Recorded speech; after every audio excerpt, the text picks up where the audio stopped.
স্বামী স্ত্রীর কেমন প্রেম গো বাবা। হালাকে নবীর চাইতে 15 বছরের বড় মা খাদিজা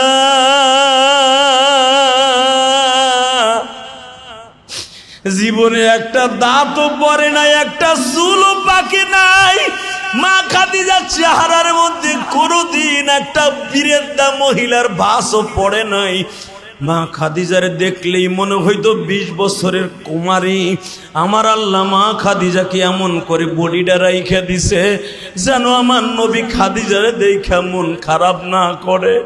হে বাজান, এই খাদিজা বলতেছে, নবী গো, আপনার মেসাজ দিয়ে আমার মেসাজ করে দিবেন, আর একটা কাজ আপনি আমার সাথে ওয়াদা করেন, আমি ইন্তেকালের পরে আমার লাশ কেউ ধরবে এটা করতে দিবেন না। আপনি নিজে ছোট বাচ্চার মতো কোলে করে আমার বাবার দান করা মাকামে হুজুন জান্নাতুল মুআল্লা কবরস্থানে শোয়া দিবেন। আমি কোন পরপুরুষের কোলে উঠা যাব অথবা তাদের পালকিতে উঠা মৃত্যুর খাট পাশে উঠা আমি কবরস্থানে যাব না। আমি কবরস্থানে যাব আমার স্বামী হাতের উপরে বসিয়া। বাবা, যারা দেখছেন, আমি মা খাদিজার বাড়িতে বসে এবার একটা লাইভ দিছিলাম। খাদিজার বাড়ি ছিল এই আগের সপ্তাহ বৃহস্পতিবার। মা খাদিজার বাড়িতে দেখে আমি একটা লাইভ দিছিলাম। এই যে সেই খাদিজার বাড়ির পাহাড় মাকামে হুজুর, এই বাড়ির থেকেই মা খাদিজা 3 বেলা খাবার লইয়া নবীর কাছে যাইতেন গো। আমার ওই পাহাড়, আমার ওই লাইভ দেখে যারা কমেন্ট করছেন এত সুন্দর সুন্দর, আমি দোয়া করি জীবন ওই পাহাড়টাই একবার দেখে আইসেন বাবা। 250 ফুট উঁচা পাহাড়টা 3 বেলা স্বামীর জন্য উঠতেন আর নামতেন। আমরা 2 তলা বিল্ডিং উঠতে কত কষ্ট হয়, আর 250 ফুট পাহাড় উঠি আমার নবীর জন্য। মা খাদিজা গরম কাপড় লইয়া 3 বেলা উঠতেন আর নামতেন।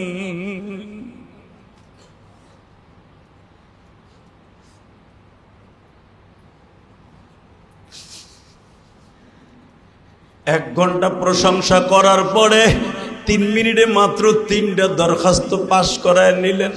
1 নম্বরে জামাটা দিবেন, 2 নম্বরে মেসাকটা দিবেন, 3 নম্বরে নিজে কোলে কইরা কবরে শোয়া আসবেন।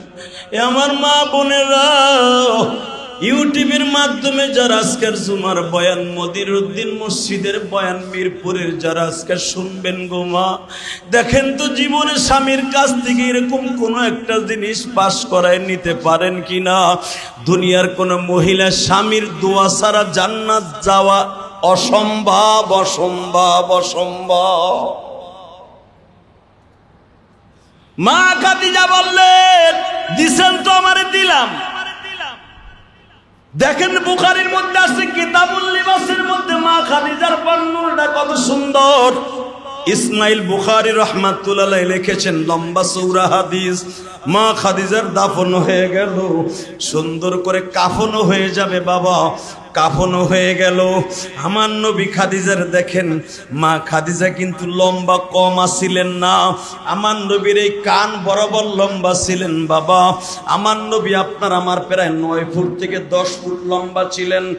এ কলিজার টুকরা বাইরা, মা খাদিজা যদি 8.5 ফুট লম্বা থাকে, এইরকম ভাবে একটা কফিন বানাইয়া বিশ্ব নবী, তখন তোর জানাজার সিস্টেম চালু হয় নাই।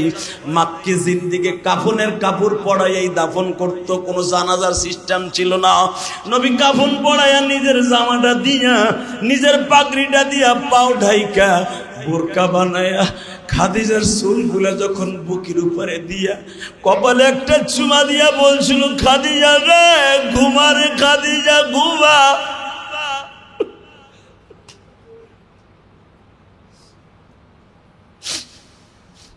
ঘুমারে খাদিজা ঘুমা, আমার উম্মতের মা ঘুমা।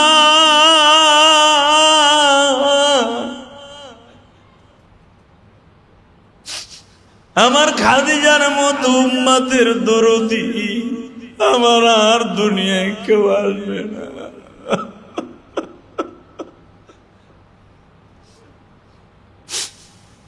স্ত্রীর দাবি পুরা করার জন্য নবী খাদিজার লাশটা কোলে নিলেন। মাকামে হুজুর থেকে জান্নাতুল মুআল্লা কবরস্থান বাবা বের 250 গজ দূর বাবা, 250 গজ দূরে আমার নবী পাহাড় বেবে খাদিজার লাশটা নিয়ে নামে। পিছনে পিছনে নবীর 4টা মেয়ে যায় আর বলে আব্বা জন্মের বিদায় দিলা বাবা মায়ের মায়ের আদর আর পাইব না জমিনে। এ আমার মিরপুর মনিরউদ্দিন মসজিদের কমিটির বাইরা কে ধনী কে গরিব আমার দেখার বিষয় না। কে 5 ওয়াক্ত নামাজ পড়তে পারেন, কে শয়তানের ধোঁকায় পড়তে পারেন না আমার দেখার বিষয় নয়। শয়তান আমার সাথেও আছে, আপনার সাথেও আছে। আমি প্রথম কালেমা পড়াইছি, যদি দিলের থেকে মুসলমানের নিয়ত হয়ে মুসলমান হয়ে থাকেন, চোখের পানি ছেড়ে দিয়ে আমার মাওলারে বুঝায় এখন মালিক আমার মতো গুনাহগার এই মসজিদে আর কেউ নাই গো। হতে পারে আগামী কালকে আমার 4 জনে দরিয়া কবরস্থানে রাইখা আসবে। কিসের বাড়ি, কিসের গাড়ি, কিসের এত তাকাব্বারি, কিসের দলের অহংকারী, কিছুই আমার সঙ্গী নাই। আমার সঙ্গে শুধু 3খানা সাদা কাপড়। মক্কার ভিতরে নবীর বিবি খাদিজার চাইতে বড় লোক পৃথিবীতে কেউ ছিল না। আজকে মা খাদিজার গায়ে মাত্র নবীর একটা জুব্বা, নবীর একটা পাগড়ি গো বাবা, নবীর একটা রুমাল। মা খাদিজারে নবী চিরদিনের জন্য বিদায় নেয়। 11 বছরের মেয়ে ফাতেমা কান্দে আর কয় আব্বা আজ থেকে কি মার হাতের খাবার বন্ধ হয়ে গেল। ফাতেমা মা হারাইছে 11 বছর বয়সে। আমি ইলিয়াসুর রহমান জিহাদি মা হারাইছি 12 বছর বয়সে। ও আমার মুসল্লি ভাইরা, কে কোন ডিপার্টমেন্টে চাকরি করেন আমি জানি না, পৃথিবীতে মার চাইতে বড় দরদি এই জগতে পাইবা না।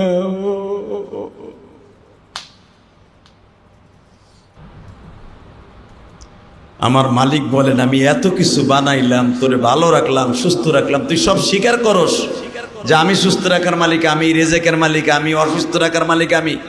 এরপরও সারা দিনের ভিতরও এত দামি দামি চা খাস, এত দামি দামি সিগারেটও খাস। এখন যদি কোন সিগারেট খাওয়ার পরে শেষ করার পরে সিগারেটটা ফেলাই দিয়ে যদি কই আলহামদুলিল্লাহ ভালোই, সিগারেটটা ভালোই, মেলা দিন আগে বানাই নাই, মনে হয় 1.5 মাস আগে বানাইছে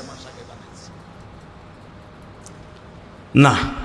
এই সিগারেট খেয়ে প্রশংসা করা লাগবে না, গাঞ্জার পুটলা খাইয়ে আমার প্রশংসা করতে হবে না। মদের বোতল হাতের থেকে রাইখা যদি কস মদটা খুব টেস্টফুল, দরকার নাই। তুই হালাল জিনিস খাইবার পরে যদি একবার আলহামদুলিল্লাহ বলস, তোর জীবনের যত সুস্থতা আছে আমি আল্লাহ সব তোর জন্য রিজার্ভ করে দিলাম। শুধু তাই না, তুই সারা সপ্তাহ যা খাইছ একবার আলহামদুলিল্লাহ বলবি হালাল জিনিস খাইবার পরে একবার। আমি রব পুরো 1 সপ্তাহের ভিতর যা খাইছ আমি কিয়ামতের মাঠে তোর হিসাব নিব না। কয়দিন আলহামদুলিল্লাহ বলছেন কোন তো? গত শুক্রবারের থেকে এই পর্যন্ত খাইছেন তো, মানে আপনার জীবনে খাইছেন, আল্লাহ বহুত খাওয়াইছে, বহুত খাইছেন। এখন রোগের কারণে খাইতে পারেন না, পানি খাইতে গেলেও তো আপনি কাঁপেন মির্গির বেরামের মতো। বডির কনস্ট্রাকশন ঠিক নাই, হার্টের রোগী আপনি, কাশের রোগী আপনি, অ্যাজমার রোগী আপনি। আপনি খাইবেন ছাতা কই থেকে? খাইছেন তো সেই 30 বছর বয়সে। একা খান কি মারছেন, একা ডিশ করে খাইছেন, বিরিয়ানি দেখলে 3-4 প্লেট মারিয়া দিয়েছেন, বন্ধুর সাথে আপনি বেট করছেন। এত খাওয়ার পরও আমার মাবুদের একবার আলহামদুলিল্লাহ বলেন, কথা বলেন না কেন? বিয়ে বাড়িতে যান, এত দামি দামি জিনিস খান, একবার আপনি আলহামদুলিল্লাহ বলেন। আমার আল্লাহ কি বলে জানেন? তাসবিহাতুন ওয়াহিদা বাইনাস সামাওয়াতি ওয়াল আরদ, সাব্বাহা লিল্লাহি মা ফিস সামাওয়াতি ওয়া মা ফিল আরদ। তুই প্রশংসা না করলে আমার কিচ্ছু আসে যায় না। আমার আসমান জমিনের মাঝে যত মাখলুক আছে সবাই আমার প্রশংসা করে। তোর বাড়ির পাশে একটা কাঁঠাল গাছ আছে, দেখবি তুই লাগাইছস, 24টা ঘন্টা ও পাতাটা লড়াইয়ের বলে সুবহানাল্লাহ আলহামদুলিল্লাহ লা ইলাহা। আপনার আম গাছ, এই যে আতা ফল গাছ লাগাইছেন এই যে মসজিদের করে, দেখেন ও কিন্তু 3 ভাবে লড়ে। আপনি তাকায় দেখেন, 5টা মিনিট গাছের দিক তাকায় দেখেন, ও 3 ভাবে লড়তেছে। একবার কইতেছে সুবহানাল্লাহ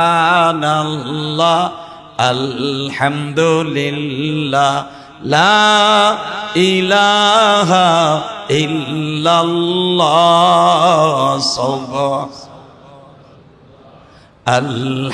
আলহামদুলিল্লাহ লা। আরে আপনি দেখেন একটা গাছের ভিতরে সব ডালগুলো একরকম লড়ে না। দেখবেন একটা ডালের আল্লাহ নিজের তো করে দিয়েছে, দক্ষিণ পাতের বাতাস আসবে, তুই খালি এমনি এমনি লড়বি। সুবহানাল্লাহ কইলেন না? আর একটা পাতারে বলে দিয়েছে তুই খালি এমনি এমনি করবি, তুই উপরের দিকে বলবি লা ইলাহা। আর একটা ডালের আল্লাহ বলে দিছে, আর এগুলো আমার বাপের বানানো কথা না, কোরআন শরীফের কথা। সাব্বাহা লিল্লাহি মা ফিস সামাওয়াতি ওয়া মা ফিল আরদ, ডাইরেক্ট কোরআন শরীফের আয়াত। আসমান জমিনের মাঝে যত গাছ গাছলা বৃক্ষলতা আছে, মানুষই নয়, শুধু মানুষই না, সারা দুনিয়ার মাখলুক, এমনকি গাছ, মাছ, বনের পশু। মাছে দেখবেন আপনি পালা মাছ, ও গালটা এমনি এমনি লড়ায়, দেখছেন গাল লড়াই এমনি এমনি, আবার মাঝে মাঝে এমনি এমনি লড়ায়, আবার দেখবেন লেঞ্জাটা এমনি এমনি লড়ায়, আবার এমনি এমনি করে। আমার মালিক বলে দিয়েছে ডাইরেক্ট কোরআন শরীফের, প্রত্যেকটা মাখলুক আমি রবের প্রশংসা করে। তুই বান্দা একমাত্র ইন্নাল ইনসানা লিরাব্বিহি লাকানুত, তুই কেবলই মাত্র মানুষ, আমি আল্লাহর সাথে নাফরমানি করি। সারা দুনিয়ার মাখলুক 24 ঘন্টা আমার প্রশংসা করে। তা আপনি একটু এই কথাটা মনে করে বলেন তো দেখি আলহামদুলিল্লাহ, বলেন তো আল্লাহু আকবার, লা ইলাহা ইল্লাল্লাহ মুহাম্মাদুর রাসূলুল্লাহ। আপনি নতুন করে মুসলমান হয়ে গেছেন। এই পর্যন্ত যত গুনাহ করছেন, যা কিছু করছেন সব বাদ, নতুন করে আজকে মুসলমান হইলেন। আমি ইলিয়াস রহমান জিহাদি গ্যারান্টি দিয়ে দিলাম, যদি কালকে আজকে আসরের সময় মারা যান, আপনার কবর আযাব মাফ। বিশ্বনবী কেন জুমার দিন জুমার মসজিদের ভিতরে কালেমা পড়াইতেন? হতে পারে তুমি গত জুমার নামাজের পরে এমন কথা মসজিদের বারান্দা দ্বারা কইছো, কাফের হয়ে গেছো, তুমি জানো না যে কাফের হয়ে গেছো। এই জন্য নবী 5 ওয়াক্ত নামাজে কালেমা পড়াইতেন। ইমান যেন চলে যাওয়ার পরে আবার নতুন করে নাবায়ন হতে পারে। যেরকম আমিন। আমরা মুসলমান হয়েছি, আল্লাহর মোমেন বান্দা আজকে হইলাম, আল্লাহর কাছে গ্রহণযোগ্যতা অর্জন করলাম। এখন চোখের পানি ফেলবো ইনশা। আপনি কি জানেন দোস্ত? আপনি জানেন না, আমি এই বছর একটা বাড়িতে দাওয়াত খাইতে গেছিলাম। আমি, রেজাউল করিম আবরার, আব্দুল খালেক শরিয়তপুরি, তারপরে মামুনুল হকের বড় ভাই মাহফুজুল হক, আমরা বড় বড় সুপারস্টার বক্তাগুলো এই বছর এমন একটা বাড়িতে দাওয়াত খাইতে গেলাম। ওই লোকটার বাড়ি হলো সৌদি আরবে, কিন্তু তার বাপ দাদার বাড়ি হলো চিটাগাঙে। সুবহানাল্লাহ কইলেন না? এখন সে সৌদির নাগরিক, তার দাদার দাদাই গেছে সৌদি আরবে। তার বাড়ি হলো এমন একটা জায়গায়, যেই জায়গায় ঘুমিয়েছেন আমার নবীর 8 নম্বর বিবি, 8তম বিবি। 11 জন বিবির মধ্যে 8 নম্বর বিবির নাম ছিল মা মাইমুনা। নাম কি তাও তো জানেন না? নবীর 11 জন বিবির নাম যদি জিজ্ঞেস করি, মুসলমান তো আপনি দাবি করে বয়ে রয়েছেন। আমি শামসুদ্দিনের পোলা কদরউদ্দিন, আমি বদরউদ্দিনের পোলা ইখলাসউদ্দিন। হালাকি আমার প্রিয় নবীর এত প্রেম আপনার ভিতরে, মিলাদের সময় খারাই যান, হইয়া যান, বইয়া যান, সব করেন আপনারা। যদি জিজ্ঞেস করি আমার নবীর বিবি 11 জনের নাম কোন, তো এখানে মুয়াজ্জিন আর হুজুররা ছাড়া আমার মনে হয় 99% লোকই বলতে পারবেন না। কথা বলেন না কেন? আমার নবীর 11 জন বিবির নাম আপনার মুখস্থ করা সুন্নাতে মুআক্কাদা। কারণ নবীর বিবিরা আমার মা, আপনার কি? তা মার নাম না জানলে আপনি তুমি কিসের ছাতার পোলা? তুমি কিসের ছাতার মুসলমান পোলা? নবীর 11 জন বিবির মধ্যে 8 নাম্বার বিবির নাম ছিল মাইমুনা। নাম কি? জোরে কর। উম্মাহাতুল মুমিনিন মা মাইমুনা, যার শানে কোরআনের আয়াত নাযিল হয়েছে। মা মাইমুনা ছিলেন মক্কা নগরীর অত্যন্ত ধনট্ট পরিবারের মেয়ে। মা খাদিজার বাবার মতো একজন ধনট্ট পরিবারের মেয়ে। নবীর সাথে যখন বিয়ে হয় তখন তার বয়স ৮০-র কাছাকাছি। কত? তার ৬টা-৭টা ছেলে মেয়ে। আপনাকে সভাপতির যদি বলি ৮০ বছরের মেয়েটার বিয়ে করবেন, ৫তলা বাড়ি পাবেন, কবে আমি তো অসুস্থ, আরে দিয়ে আমি কি করবো? কথা কর না কেন? আমার যদি বলে ৮০ বছরের মেয়ে বিয়ে করবেন, আমি তো বলবো ওর বাড়ির পিছনে নিকুচি করি, আমারই তো ৬-৭টা বাড়ি কেড়ে নেবে, আমি বলবো। হালাকি আমার বিশ্বনবী পৃথিবীর শ্রেষ্ঠ ধনী, পৃথিবীর শ্রেষ্ঠ বাদশাহ। সে বাদশাহ প্রস্তাব পাইছে ধনী পরিবারের মেয়ে। এই ধনী পরিবারের মেয়ের কদর একমাত্র নবী মুহাম্মদ ছাড়া কেউ বুঝবে না। আমার নবী ছাড়া তার দরদ কেউ বুঝবে না। সব সাহাবী সিদ্ধান্ত নিলেন এই বৃদ্ধা মহিলাকে আমার বিশ্ব নবীর সাথে বিবাহ দিতে হবে। মা মাইমুনা বেশি দিন নবীর ঘর করতে পারেন নাই। মা মাইমুনার কবর যেখানে, এখানেই আমাদের দাওয়াত। সুবহানাল্লাহ কইলেন না? আরো জোরে কোন। মা মাইমুনার কবরটা গাড়িতে বসে জিয়ারত করলাম। ইয়াম্বো জেদ্দা 2 রাস্তার মাঝখানে মা মাইমুনার কবর। মক্কাও না মদিনাও না, মাঝখানে। মক্কার হেরেম শরীফ থেকে 35 কিলোমিটার দূরে এই কবরটা। আমার নবী মা মাইমুনার জন্য দোয়া করছিলেন। একটা দোয়া করছিলেন, দেখেন অনেক দিন অনেক স্বামীর দোয়া স্ত্রীর জন্য ডাইরেক্ট কবুল হয়ে যায়। যেরকম আমার নবীর 11 জন বিবির কোয়ালিটি 11 কোয়ালিটির ছিল। কিছু কিছু বিবি ছিলেন ডাইরেক্ট নবীর কাছ থেকে দোয়া চাইছেন, সাথে সাথে পাইছেন। তার ভিতরে বড় বিবি, দেখেন বড় বিবি মৃত্যুর মাত্র 3 মিনিট আগে একটা দোয়া কবুল করাই লইছে। দরখাস্তটা দিছে, নবী সাইন দিয়ে দিছে, রব্বে কারিম সাথে সাথে কবুল করে নিছে। আরে সুবহানাল্লাহ বিহামদি। আপনার বিবি আপনার এত উপকার করে, বিবির কথাটা কইতাছি, সুবহানাল্লাহ, আপনার মুখ দিয়ে বাইরে না। এই জন্যই তো আপনার বিবি কোনোদিন আপনার প্রশংসা করে না, খালি আপনার বদনামি করে। এই আপনি বিবির প্রশংসা করবেন, আপনার প্রশংসা আপনার বিবি করবে। আলহামদুলিল্লাহ বলেন। আমার নবী বিবি মা খাদিজা একটা দরখাস্ত করছে মরার মাত্র 3 মিনিট আগে। কি দরখাস্ত করলেন? নবী আপনি যখন জন্মগ্রহণ করেন, আমি শুনলাম আগের যে ইমাম যিনি খতিব সাহেব, আমি তো খতিব না, আমি একদিনের জন্য আসছি। আপনি ভাইবেন না আমি এখানে জুমা পড়াইতে আসছি। আর আমার কোনো জায়গায় জুমা পড়াবার নিয়ত নাই। আমি কোন মসজিদের খতিবগিরি করার নিয়ত 100-এর ভিতরে 95% নাই। কারণ আমি যে নিজে মসজিদ করছি 4 কোটি টাকা খরচ করে, নিজের কষ্ট কুচে 4 কোটি টাকা দিয়া ওইটাই জুমা পড়াবো মৃত্যুর আগ পর্যন্ত। আলহামদুলিল্লাহ বলেন। ওই কমিটির ভূতার কমিটির কথা তো বেটা, এই জন্য মনে হয় আল্লাহ আমার দিয়ে মসজিদ করাইছে। আল্লাহ আমার মায়ের ওসিয়ত ছিল মসজিদ বানানো, আল্লাহ আমার দিয়ে বানাইছে। আলহামদুলিল্লাহ বলেন। দান করার জন্য দিল লাগে, দান করার জন্য আলেম হওয়া শর্ত না, দান করার জন্য হাজি হওয়া শর্ত না, দান করার জন্য বাড়ি গাড়ি হওয়া শর্ত না, দান করার জন্য রিক্সা চালক হওয়া শর্ত না, দান করার জন্য ট্রাক ড্রাইভার হওয়া শর্ত না, দান করার জন্য দিলের দরকার। কথা ঠিক না বেঠিক? না আমার মতো আলেম, একটা সাধারণ আলেম, গরিব মানুষ 4 কোটি টাকা খরচ করে ক্যারেডিগঞ্জে মসজিদ বানাইছে। দেখে আসবেন আমার মসজিদ। দিল লাগে। আল্লাহ আমার নবী গরিব ছিলেন কিন্তু ধনী পরিবারের ছেলে আমার নবী। নবীর জামার মধ্যে তালিমারা, নবীর জামার মধ্যে পুরানা, কিন্তু নবী দানের বেলায় ছিলেন পৃথিবীর শ্রেষ্ঠ দানবী। সুবহানাল্লাহ বিহামদি, সুবহানাল্লাহ বিহামদি। মা খাদিজা 3 মিনিট আগে বলতেছে, আপনি যেদিন জন্ম নেন আমার শাশুড়ির পেটে যেদিন আপনি ছিলেন, ওদিনকে সকালবেলা আমার কানে খবর আসলো পৃথিবীর শ্রেষ্ঠ একজন বালক যারে দেখলে চোখের জুতি বেড়ে যায়।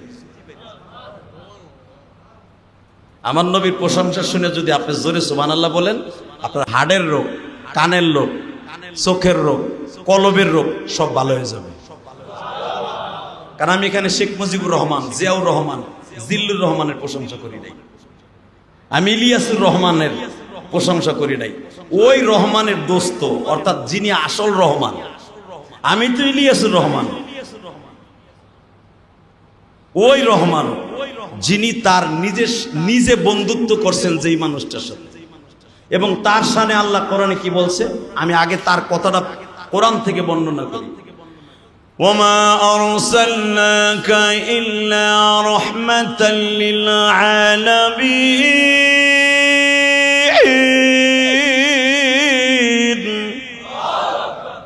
আল্লাহর কথা, আমি আপনাকে পাঠাই নাই সারা দুনিয়া রহমত করিয়া?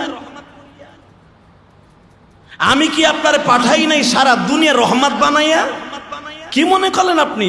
রব নিজে বলতেছে ওমা আরসালনাকা ইল্লা রাহমাতাল লিল আলামিন। আমি হলাম সারা পৃথিবীর রহমত, রহমাতুল লিল আলামিন। আমি হলাম সারা পৃথিবীর জগৎ পালনেওয়ালা, সারা পৃথিবীর লালন কর্তা পালন কর্তা, আর আপনি হলেন রহমত দাতা। আপনার সারা দুনিয়ার রহমত। আপনার নাম শোনার পরে যারা দুরূদ পড়বে আমি তার 100টা নেকির ব্যবস্থা করে দিই। মান সাল্লা আলাইয়া ওয়াহিদান সাল্লাল্লাহু আলাইহি আশারা। একবার আপনার নাম শোনার পরে দুরূদ পড়বে আমি 10টা নেকির ব্যবস্থা করে দিব। সে যদি আপনার সাথে প্রেম লাগাইয়া দুরূদ পড়ে আমি আপনাকে 1000 নেকির ব্যবস্থা করে দিব। যদি আরো প্রেম লাগাইয়া পড়ে আমি বেগনিত সওয়াবের ব্যবস্থা করে দিব। কারণ আমি আপনারে ঘোষণা দিয়েছি আপনি রহমাতুল লিল আলামিন। এখানে দুনিয়ার কোনো সরকার দেয় নাই, মক্কার কোনো সরকার দেয় নাই, আমি দিছি।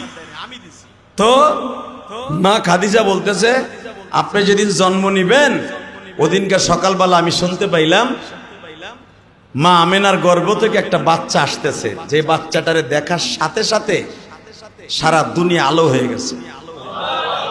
সে যখন তার মায়ের পেটে ছিল, মা যখন গোসলখানায় যাইতো, গোসলখানায় যাওয়ার পরে যেই বদনি ধরে পানি ঢালতো, যেই বদনির নাতা ধরে পানি ঢাইলে শরীরে গোসল করত, ওই বদনিটা পর্যন্ত ঘেরান হয়ে যায়। আপনি যখন পেটে ছিলেন আমেনার, আমার শাশুড়ির কথা শুনলাম, সে যদি কোথাও থুতু ফেলতো ওই থুতুটা ওই জায়গায় মেশকাম্বারে ঘেরান বছরকে বছর আসতো।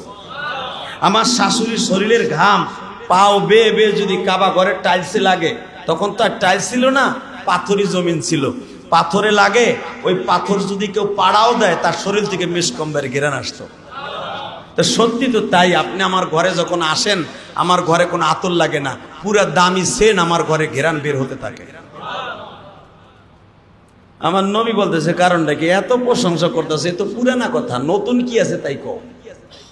আমার মার পেটে থাকা অবস্থায় আমার এইরকম, আমার মা সাদরে ডাক দিলে সাদ আইয়া পড়তো, আমার মা পাহাড়কে ডাক দিলে পাহাড় আমার মার কাছে চলে আসতো, আমার মা বাথরুমে গেলে তার বাথরুমের থেকে পায়খানা প্রস্রাবের থেকে মেশকাম্বারে ঘেরান আসতো, চন্দ্র আমি ইশারা দিলে আমার সাথে খেলা করত, যদি সূর্যরে আমি ডাক দিতাম আমার কাছে চলে আসতো। আমি একদিন পাহাড়ের গুহার পাশে প্রস্রাব করতে বসছি, ইন্দিমিন টাইমে দেখি কাফেররা আমারে দেখে অট্টহাসিতে হাসতেছে। আমি বললাম খোলা জায়গায় প্রস্রাব করলে ওরা আমার বদনাম কইব, পাহাড় আমারে ঘেরাও দিয়ে দে। এক পাশের পাহাড় আর এক পাশে যাইয়া এমন ভাবে ঘেরাও দিয়েছে যে বেঈমানরা আমারে দেখতে পারে নাই। সবই আমার সামনে আছে। এখন কারণটা কি? কারণ কি? তুমি এত পাম দিচ্ছ কে আমারে? দেখবেন আপনার বউ যদি আপনার কাছ থেকে কিছু আদায় করতে চায়, আগে আপনার মাথাটারে বালিশের উপর রাইখা, আরে অলেকার বাপ তোমার মতো স্বামী হয় না, পাশের ফ্ল্যাটের ভাই ভাবিরে ডেইলি ঘুষায় নাক মুখ ফাড়ায়, এ যা চায় সারা বছরও দেয় না, ঈদের সময় 2টা কাপড় দেয়। আর তুমি বেতনটা পাইয়েই আমার হাতে ধরে দাও, 50,000 বেতন পাইলে 45,000 আমার হাতে ধরে দাও, আবার 5,000 বাজার করে নিয়ে হো। তোমার মতো স্বামী পাইছে আমি কপালের গুণে। আপনি যদি মগামার্কা পুরুষ হন তত বোর প্রশংসা শুই না, আপনি তো টেপা মাছের মতো ফুইলা হঠাৎ করে বাস্ট হয়ে যাবে। কথা কন না কেন? যেই প্রশংসা আপনারা দিছে, হালাকে প্রশংসার পরে আর একখান কথা আছে কি জানেন? আমার মা কিন্তু আইতেছে 1 মাসের লাগে, আমার মা তো পেশেন্টের রোগী, ক্যান্সারের রোগী, তারে কিন্তু প্রতি মাসে 13,000 করে 26টা ইঞ্জেকশন দেওয়ার লাগে। এটা তুমি ছাড়া কে দেবে? লক্ষ্মী। কথা কন না কেন? আপনি একবার খালি কয়ে দেখেন, কে তোর মার টিপবে না আমি করবো, তোর যে সাইডে ভাই আছে ওরা পারে না? হ্যাঁ, তোর মার টিপবেন তারা পারে না? তোর মার দুধ কি আমি খাইছিলি? পট করে কবে বুঝছি তুমি ওই পাশের ভাইয়ের মতো। কথা বলেন না কেন? বুঝছি তোমরা বেটার হয়, পাশের ফ্ল্যাটে যেরকম মগা তুমি ওই মগা। বাজানরে আমার বিশ্বনবী বললেন, খাদিজা এত প্রশংসা করার কারণ কি গো? মা খাদিজা বললেন, নবীজি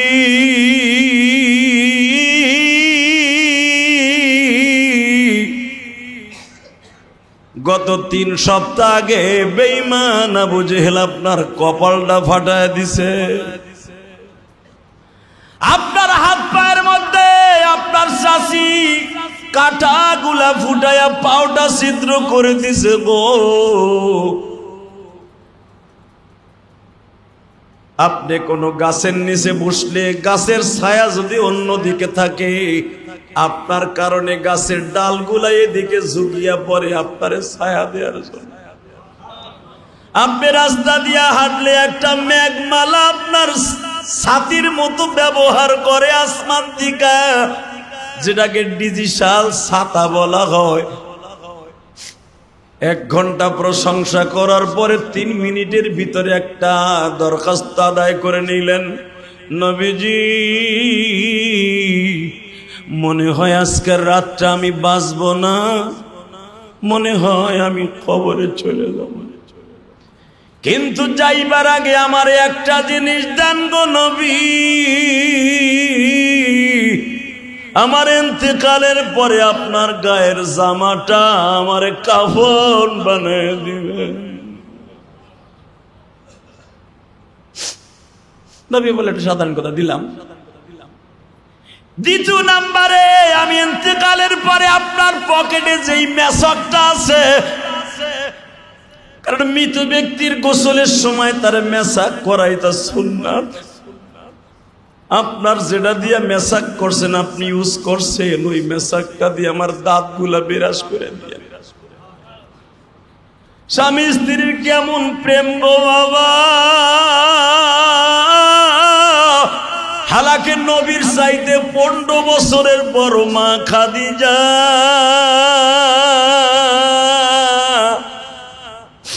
জীবনে একটা দাঁতও পড়ে নাই, একটা চুলও পাকে নাই। মা খাদিজার চেহারার মধ্যে কোনোদিন একটা বীরেদ্দা মহিলার ভাসও পড়ে নাই। মা খাদিজারে দেখলেই মনে হইতো 20 বছরের কুমারী। আমার আল্লাহ মা খাদিজাকে এমন করে বডিটা রাইখা দিছে যেন আমার নবী খাদিজারে দেখা মন খারাপ না করে। হে বাজান, এই খাদিজা বলতেছে, নবী গো আপনার মেশাক দিয়ে আমার মেশাক করে দিবেন, আর একটা কাজ আপনি আমার সাথে ওয়াদা করেন, আমি ইন্তেকালের পরে আমার লাশ কেউ ধরবে এটা করতে দিবেন না। আপনি নিজে ছোট বাচ্চার মতো কোলে করে আমার বাবার দান করা মাকামে হুজুন জান্নাতুল মুআল্লা কবরস্থানে শোয়া দিবেন। আমি কোন পরপুরুষের কোলে উঠা যাব অথবা তাদের পালকিতে উঠা মৃত্যুর খাট পাশে উঠা আমি কবরস্থানে যাব না। আমি কবরস্থানে যাব আমার স্বামী হাতের উপরে বসিয়া। বাবা যারা দেখছেন, আমি মা খাদিজার বাড়িতে বসে এবার একটা লাইভ দিছিলাম। খাদিজার বাড়ি ছিল এই আগের সপ্তাহ বৃহস্পতিবার। মা খাদিজার বাড়িতে দেখে আমি একটা লাইভ দিছিলাম। এই যে সেই খাদিজার বাড়ির পাহাড় মাকামে হুজুর, এই বাড়ির থেকেই মা খাদিজা 3 বেলা খাবার লইয়া নবীর কাছে যাইতেন গো। আমার ওই পাহাড়, আমার ওই লাইভ দেখে যারা কমেন্ট করছেন এত সুন্দর সুন্দর, আমি দোয়া করি জীবন ওই পাহাড়টাই একবার দেখে আইসেন বাবা। 250 ফুট উঁচা পাহাড়টা 3 বেলা স্বামীর জন্য উঠতেন আর নামতেন। আমরা 2 তলা বিল্ডিং উঠতে কত কষ্ট হয়, আর 250 ফুট পাহাড় উঠি আমার নবীর জন্য। মা খাদিজা গরম কাপড় লইয়া 3 বেলা উঠতেন আর নামতেন।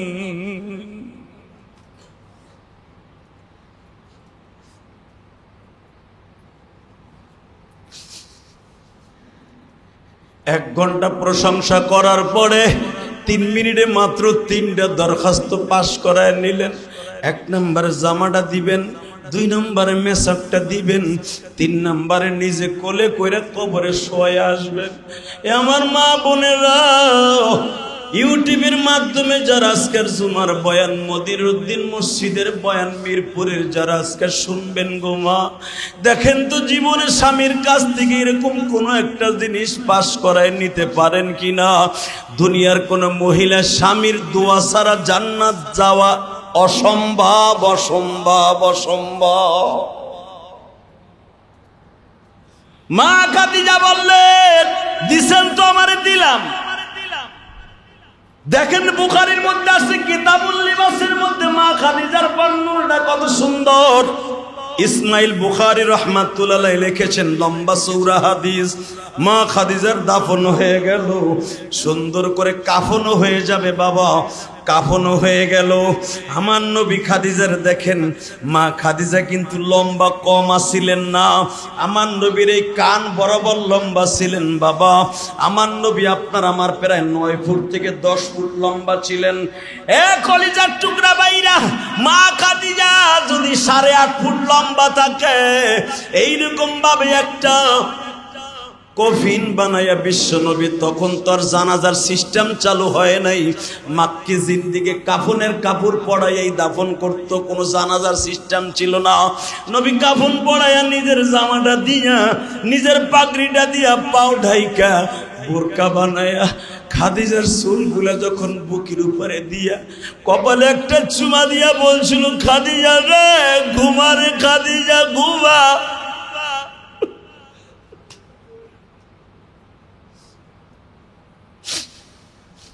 ঘুমারে খাদিজা ঘুমা, আমার উম্মতের মা ঘুমা।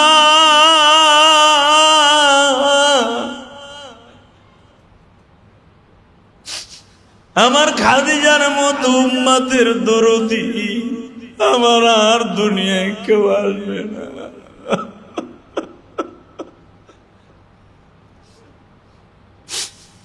স্ত্রীর দাবি পুরা করার জন্য নবী খাদিজার লাশটা কোলে নিলেন। মাকামে হুজুর থেকে জান্নাতুল মুআল্লা কবরস্থান বাবা, বের 250 গজ দূর বাবা, 250 গজ দূরে আমার নবী পাহাড় বেয়ে খাদিজার লাশটা নিয়ে নামে। পিছনে পিছনে নবীর 4টা মেয়ে যায় আর বলে, আব্বা জন্মের বিদায় দিলা বাবা, মায়ের মায়ের আদর আর পাইব না জমিনে। এ আমার মিরপুর মনিরুদ্দিন মসজিদের কমিটির বাইরা, কে ধনী কে গরিব আমার দেখার বিষয় না। কে 5 ওয়াক্ত নামাজ পড়তে পারেন, কে শয়তানের ধোঁকায় পড়তে পারেন না, আমার দেখার বিষয় নয়। শয়তান আমার সাথেও আছে, আপনার সাথেও আছে। আমি প্রথম কালেমা পড়াইছি, যদি দিলের থেকে মুসলমানের নিয়ত হয়ে মুসলমান হয়ে থাকেন, চোখের পানি ছেড়ে দিয়ে আমার মাওলারে বুঝায় এখন, মালিক আমার মতো গুনাহগার এই মসজিদে আর কেউ নাই গো। হতে পারে আগামী কালকে আমার 4 জনে দরিয়া কবরস্থানে রাইখা আসবে। কিসের বাড়ি, কিসের গাড়ি, কিসের এত তাকাব্বারি, কিসের দলের অহংকারী, কিছুই আমার সঙ্গী নাই। আমার সঙ্গে শুধু 3খানা সাদা কাপড়। মক্কার ভিতরে নবীর বিবি খাদিজার চাইতে বড় লোক পৃথিবীতে কেউ ছিল না। আজকে মা খাদিজার গায়ে মাত্র নবীর একটা জুব্বা, নবীর একটা পাগড়ি গো বাবা, নবীর একটা রুমাল। মা খাদিজার নবী চিরদিনের জন্য বিদায় নেয়। 11 বছরের মেয়ে ফাতেমা কান্দে আর কয়, আব্বা আজ থেকে কি মার হাতের খাবার বন্ধ হয়ে গেল। ফাতেমা মা হারাইছে 11 বছর বয়সে। আমি ইলিয়াস রহমান জিহাদি মা হারাইছি 12 বছর বয়সে। ও আমার মুসল্লি ভাইরা, কে কোন ডিপার্টমেন্টে চাকরি করেন আমি জানি না, পৃথিবীতে মার চাইতে বড় দরদি এই জগতে পাইবা না।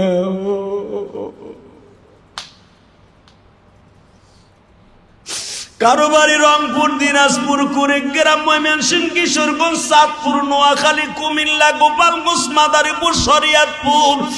কারো বাড়ি বাবা চাঁদপুর, কারো বাড়ি বাবা সিলেট। মনে রাখো, ছাত্র জীবনে যখন জগন্নাথ বিশ্ববিদ্যালয়, ঢাকা বিশ্ববিদ্যালয় ক্যাম্পাসের দিকে গাড়িতে উঠছো, ট্রেনে উঠছো, লঞ্চে উঠছো, জনম দুঃখিনী মা ব্যাগটা কাছায় দিছে, গোছায় দিছে, আর কাপড়ের আঁচল দিয়ে চোখ মুছছে, আর বলছে বাবা তুই আবার কবে আসবি? আজকে ঠিকই বাড়িতে জানবো বাবা। ওই রাস্তাঘাট হয়তো উন্নত হয়েছে, কিন্তু মা দুঃখিনীর ওই কথাটা কোনোদিনও বলতে পারেন নাই গো মা। আজকে আমার বন্ধু বর মোশাররফ হোসেন, যার কথায় আল্লাহ আমাকে আনছে, মোশাররফ না বললে আপনি যত বড়ই সরকারি লোক হন না কেন, এই মসজিদে আমারে দিয়ে আপনি জুমা পড়াইতে পারতেন না যদি আল্লাহ কবুল না করতেন। মোশাররফের সাথে একটা বন্ধুত্বের সম্পর্ক, ভাই ভাইয়ের সম্পর্ক, বলার সাথে সাথে রাজি হয়ে গেছি। ওই মোশাররফ কেন আমারে আজকে আনছে জানেন নি? আজকে সকালবেলা ওই মোশাররফ আমারে তার রুমের মধ্যে বইয়া বলে, হুজুর আজকের দিনে আমার মা দুঃখিনী বিদায় হয়ে গেছে। আমার মা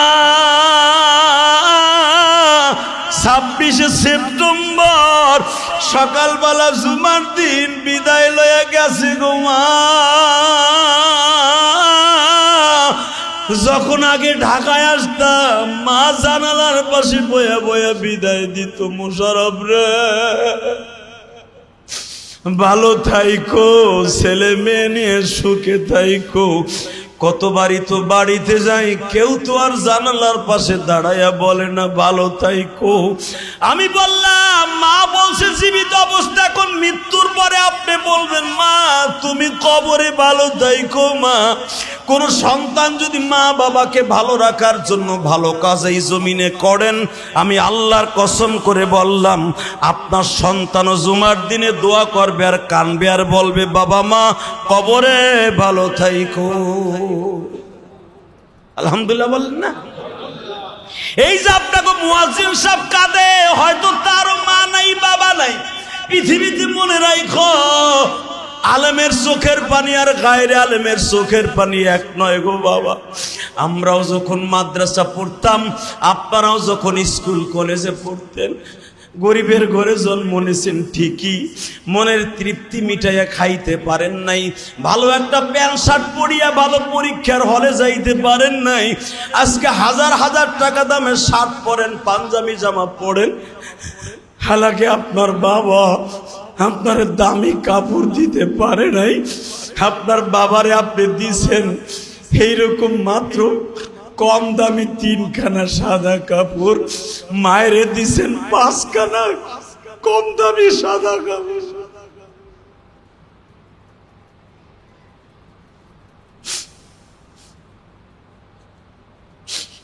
আমি গতকালকে বাবা বাড়িতে গেছিলাম, মায়ের কবরের পাশে আমি একটা বাড়ি করতেছি 40% উপরে বাবা, জাপানি সিস্টেম একটা বাড়ি করতেছি। কেন জানেন?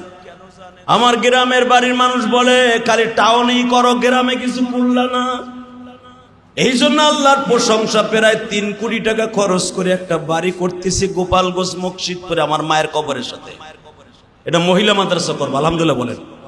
40% উপরে দেখার মতো একটা বাড়ি। কেন করছি জানেন? জানে কেউ বলতে না পারে যে আলেমুল আমার রুচি নাই।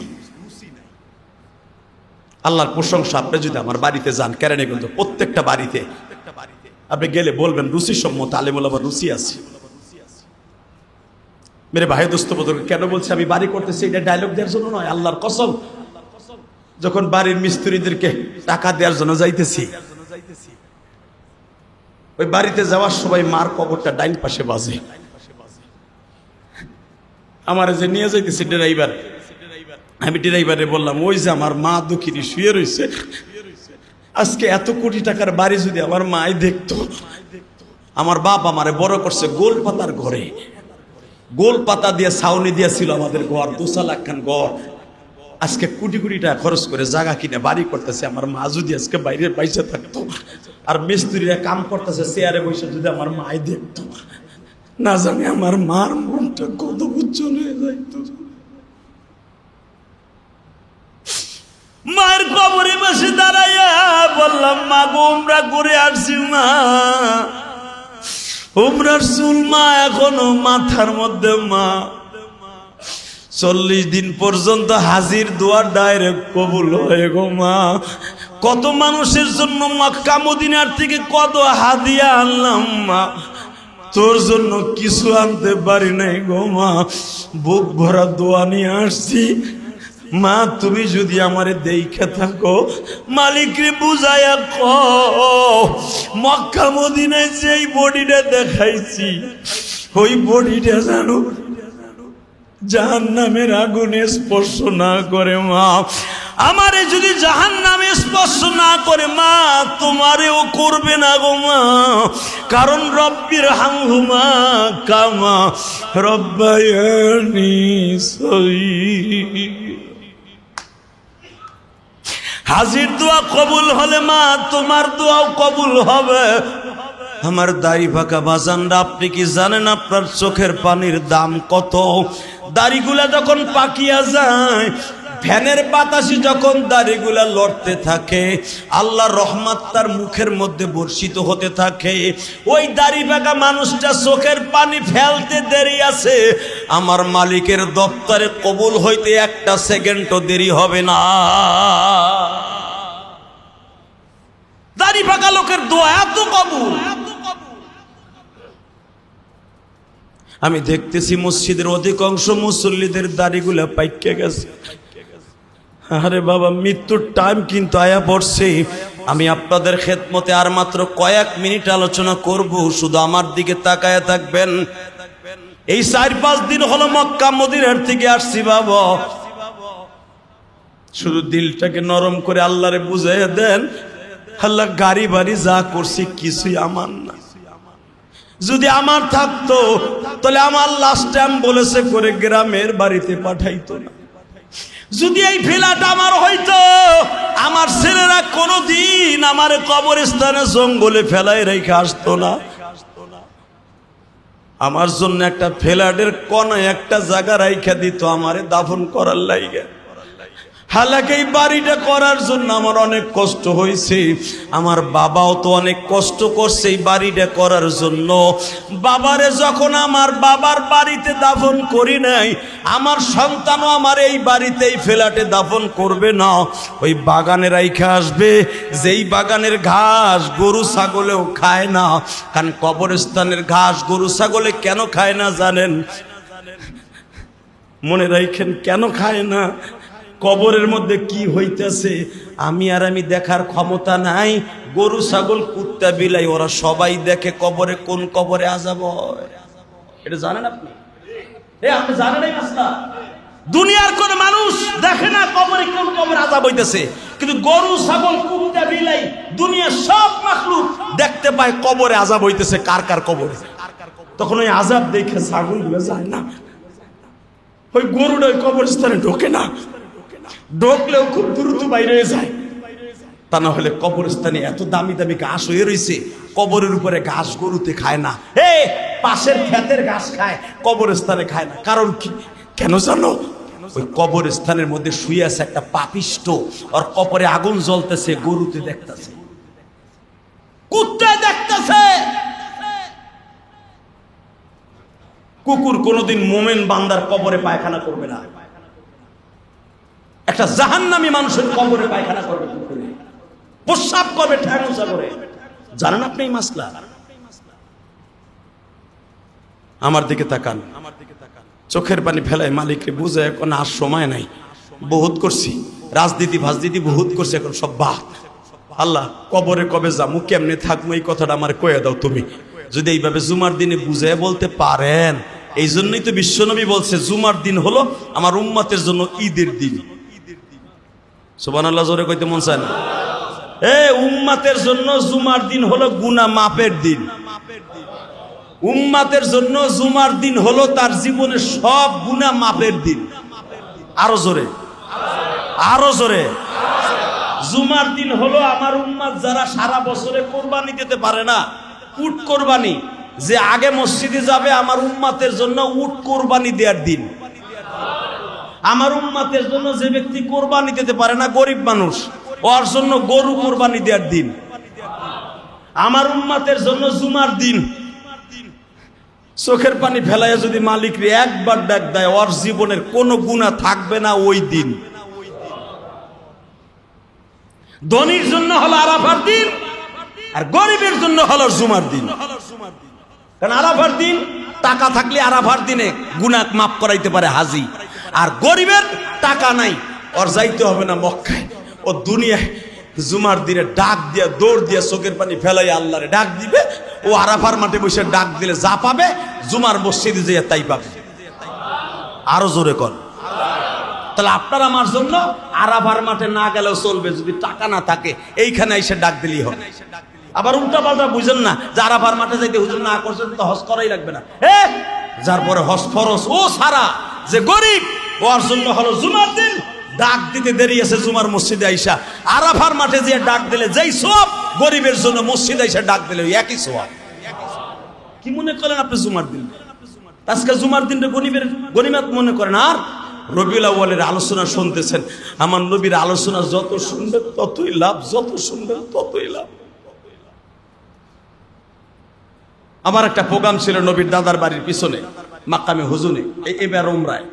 আমার বাংলাদেশে বাইরে যারা মক্কা মদিনা পরিষ্কার করে, দেখছেন না, হেরেমের ভিতর যারা পরিষ্কার করে, সবুজ রঙের কাপড় পইরা, সাদা রঙের কাপড় পইরা, অনেক ড্রেস আছে। আবার খাকি পোশাক, আমাদের দেশের আনসাররা যে পোশাক পরে, ওই পোশাকে আবৃত করে এরা পোশাক পরিহিত করে কাবাঘর পরিষ্কার করে।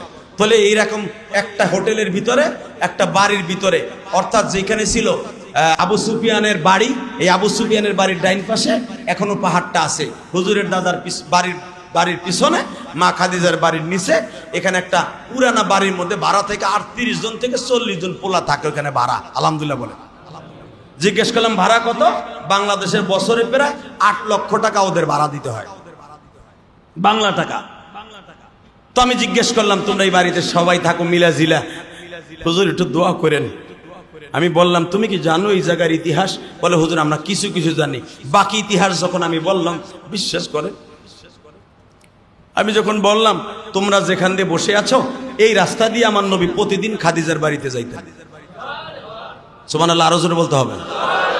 তোমরা যেখানে থাকো এই রাস্তা দিয়ে আমার নবী জেনদেরকে ওয়াজ করিয়া কালেমা পড়াইতে যাইতেন। তোমরা যেখানে থাকো এখান থেকে মাত্র 40 গজ দূরেই আমার নবীর দাদার বাড়ি। আরো জোরে, আরো জোরে। তোমাগো রুমের থেকে তাকাইলেই যদি এই বড় 40 তলা বিল্ডিংটা না থাকতো, রোডটা পাড়ি দিলেই যেই ঘরে আমার নবী সারা দুনিয়া উজালা করে আসছিলেন ওই ঘরটা দেখা যাইতো। ওদেরকে যখন আমি এইভাবে এক একটা পয়েন্টে, টু টু পয়েন্টে বুঝাইতেছি, একটা ছেলে লাভ দিয়ে দাঁড়ায় বলে, হুজুর আমি এই দেশে আসছি 13 বছর হয়ে গেছে, এক যুগ। তখন এই রাস্তাঘাট ছিল না, আমি এখানে ছিলাম না, আগে ছিলাম মেসপালায়। হুজুর এখানে আসছি আমার নবীর দাদার বাড়ির সামনে দিয়া, আমি একটা জিনিস দেখছি। কি? রবিউল আউয়াল মাসের 12 তারিখ। হুজুর আমি যখন রাত 3টার সময় আসতেছি, হঠাৎ করে দেখি নবীর ছাদের উপর থেকে কেমন একটা আলোর ঝলকানে জানি বাইরে হইতেছে। আমি বললাম, এই কথা কারো কাছে কইও না, কারণ আমার নবী যেদিন দুনিয়া আসছিলেন 12 অথবা 9 অথবা 8, নবীর জন্মের তারিখের মধ্যে ইখতিলাফ আছে, মৃত্যুর তারিখের মধ্যে কোনো ইখতিলাফ নাই। 12ই রবিউল আউয়াল নবী ইন্তেকাল করেছেন। আমি বললাম রবিউল আউয়াল মাসের প্রতিটা তারিখ 12 তারিখ পর্যন্ত মক্কা নগরীর ভিতরে আল্লাহ নূর, নবীর নূর দুনিয়ায় প্রকাশ পাবে। কারণ পৃথিবীতে সর্বপ্রথম আল্লাহর কোরআনের নূর নিয়ে পৃথিবীতে একজন মাত্র নবী আসছিলেন, আমার নবী। সেটা হলো তোমাদের এই বিল্ডিং থেকে সামনে পুরো রবিউল আউয়াল মাসটা আবার নবী নূর এই জমিনে নামতে থাকবে। এটা যারা ধরে নিতে পারবে তারাই হবে কামিয়াব। আর সবচাইতে নবীর নূর হলো আমার মাবুদের কোরআন। এই কোরআনকে যারা বুকে নিয়া, কোরআনের ছাত্রদেরকে যারা বুকে নিয়া আল্লাহর প্রশংসা করবে, কসম খোদা এই মানুষটা হাসতে হাসতে জান্নাতে যাবে। যদি কোন কোরআনের নূর আমি পামু কই, বেশি দূরে যাইতে হবে না, এই মসজিদের সাথে একটা এতিমখানা হেফজখানা মাদ্রাসা। কথা কন না কেন? আমার মাদ্রাসার দোতলায় আমি হেফজখানা করছি, আমার হেফজখানায় প্রায় 40 জন ছাত্র। আমি কাউরে কই না যে আমার মাদ্রাসায় এক বস্তা চাউল দেন, আমি কেউ বলতে পারবে না যে আমার মাদ্রাসায় এক বস্তা ডাউল দেন, কারণ আমি ওয়াজ করি আমার এতিমদের জন্য। আলহামদুলিল্লাহ বলেন। আমি ওয়াজ করে যে হাদিয়া পাই আমি মসজিদ মাদ্রাসা করি। আমার প্রত্যেকটা পাট আমার ইনকামের রাস্তা কোথায় কোথায় খরচ করব এটা আমার জানা আছে। এই জন্য আল্লাহ আমার দেশেও এত পরিমাণ আল্লাহ আমার দিছে যেটা আমি জীবনে কল্পনাও করতে পারি নাই। আমি যেদিকে যাই সেদিকে টাকা, যেদিকে যাই সেদিকে টাকা। হে টাকা আবার টাকার পিছনে দৌড়ার লাগে নিবিয়া, টাকা আমার পায়ের কাছে পড়বে। কথা ঠিক না বেঠিক? কিসের টাকার পিছনে আমি দৌড়াবো? ওই মালিকের পিছনে দৌড়াবো। ওই মালিকের পিছনে দৌড়াইলে মালিক টাকাকে আমার পায়ের নিচে ফেলবে। যখন বাংলাদেশের বাইরে যাই, প্রবাসীরা এত ভালোবাসা দেয়, এত পরিমাণ টাকা দেয়, কল্পনাও করতে পারবেন না। আমাদের লেভেলে যত বক্তা বাংলাদেশে আছে, এক একটা সফরে একটা বক্তা 1 মাস যদি সফর করে, ইনশাল্লাহ 80 লাখ 90 লাখ টাকা নিয়ে আসা কোনো ব্যাপারই না। 1 মাসে টাকার পিছনে আমি দৌড়াবো কেন? টাকা তো আমার দাবড়াইতেছে। টাকা নেই দিকে। আপনি যদি দুনিয়ায় শান্তি পাইতে চান, আখিরাতে শান্তি পাইতে চান, কোরআনের নূরটাকে অন্তরে ঢুকান। আলহামদুলিল্লাহ বলেন, আরো জোরে বলেন, আরো জোরে আসেন। আমি নিজে আপনাকে প্রত্যক্ষদর্শী হিসাবে আমি নিজেকে দিয়ে আমি আপনাকে বুঝাই দিয়ে যাই। এ কলিজার দোস্ত আমার, আপনিও মানুষ, আমিও মানুষ। আমি আলেম হয়েছি দেখে যে আপনাকে চাইতে অনেক দামি হয়ে গেছি তা না। এখানে এমন লোকও আছে আমার চাইতে অনেক দামি আমলের দিক দিয়ে।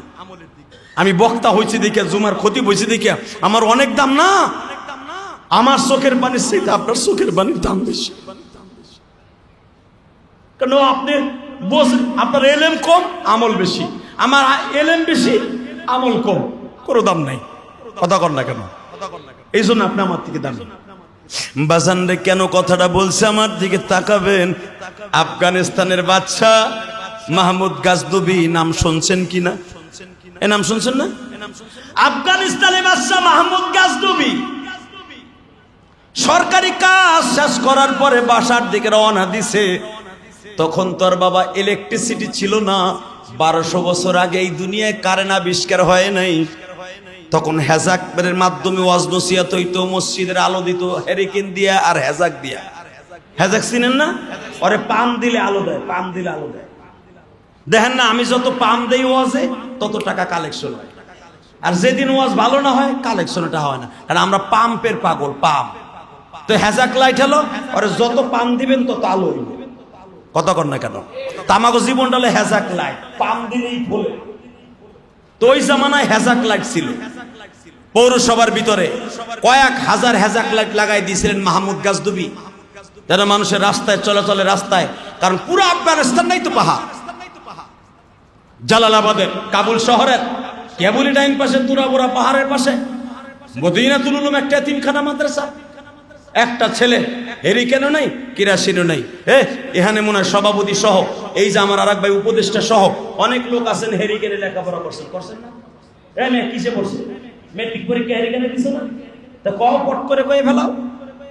হেরিকেনে যারা পড়ে মেট্রিক পরীক্ষা দিয়েছেন, আইবিএ মাস্টার্স, ডিপ্লোমা ইঞ্জিনিয়ার হয়েছেন, বাংলাদেশের একটা উজ্জ্বল মুখ নক্ষত্র হয়েছেন, উপদেষ্টা হয়েছেন, আমাদের প্রধান উপদেষ্টা, আমাদের সেনা প্রধান, হিসাব নিয়ে দেখেন তারাও হেরিকেনে পড়ে আছে। কথা কন না কেন? শেখ হাসিনা, খালেদা, তারাও পড়ছে হেরিকেন। কথা সত্য বলছি না মিথ্যা বলছি?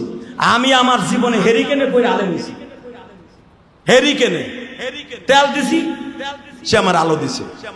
তো ওই জামানায় তো হেরিকেন, হেজাক লাইট পৌরসভার ভিতরে হঠাৎ করে দেহে ওই হেজাক লাইটের নিচে বইয়া মাত্র 10 বছরের একটা পোলা, এতিমখানা হেফজখানার একটা পোলা, কোরআন শরীফের এইভাবে বুকের মধ্যে নিয়ে ঝুলতাছে আর পড়তাছে।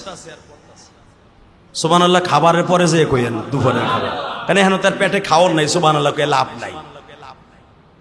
আমি না শুরুতেই কইছিলাম আল্লাহর প্রশংসা করবেন, বডি ভালো থাকবে ইনশাল্লাহ। বলেন, তারটা খাইতেছেন, তারটা পড়তেছেন, তার মসজিদে নামাজ পড়তেছেন, তার হায়াত আপনি গ্রহণ করতেছেন, তার বাতাস খাইতেছেন, তারে সুবহানাল্লাহ আলহামদুলিল্লাহ দিয়ে প্রশংসা করবেন না, করবেন কারে?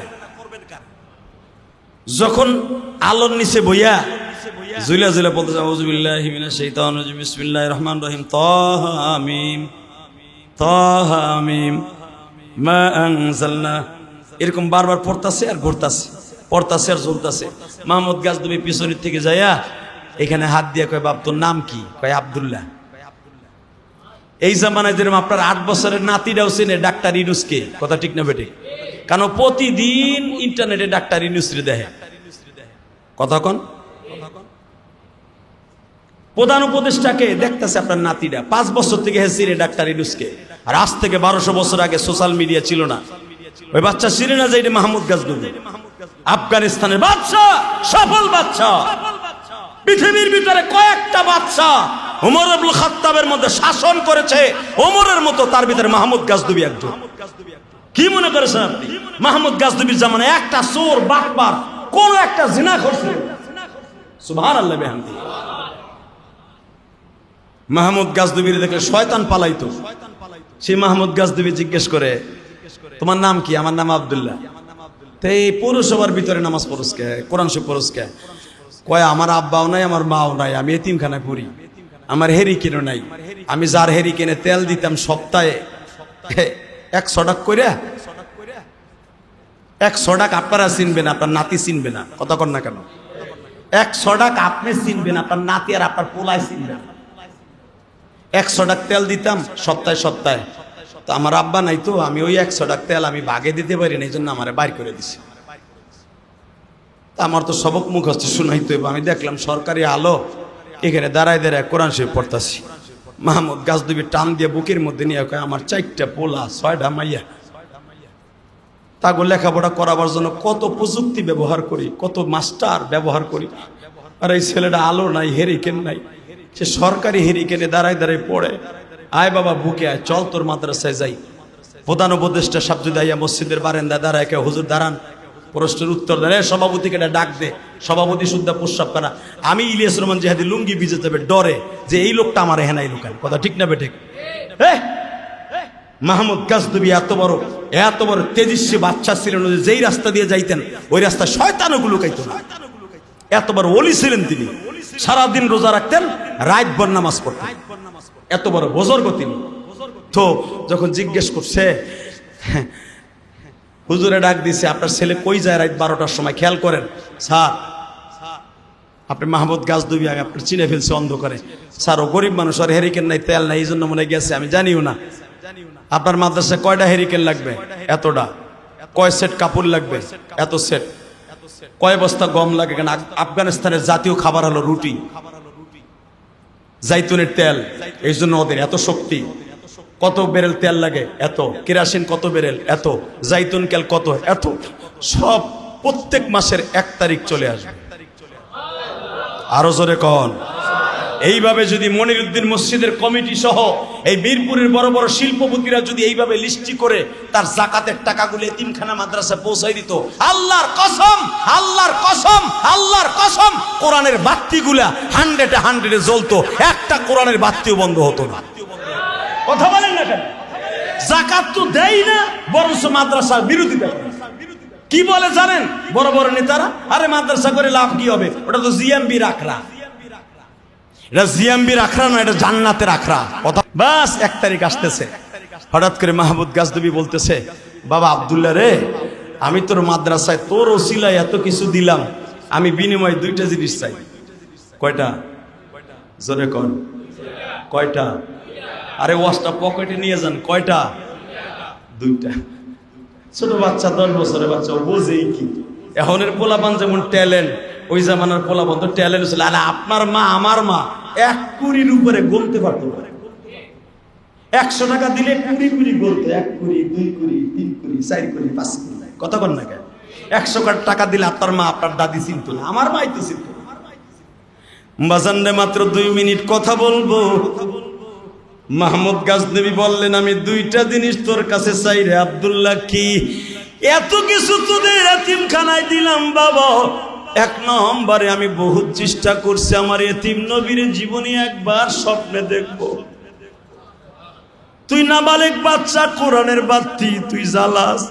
তুই যদি আমার মালিককে বুঝাইয়া কস, আমার মন বলে আমি আমার নবীর জীবনে একবার স্বপ্নে দেখতে পারি।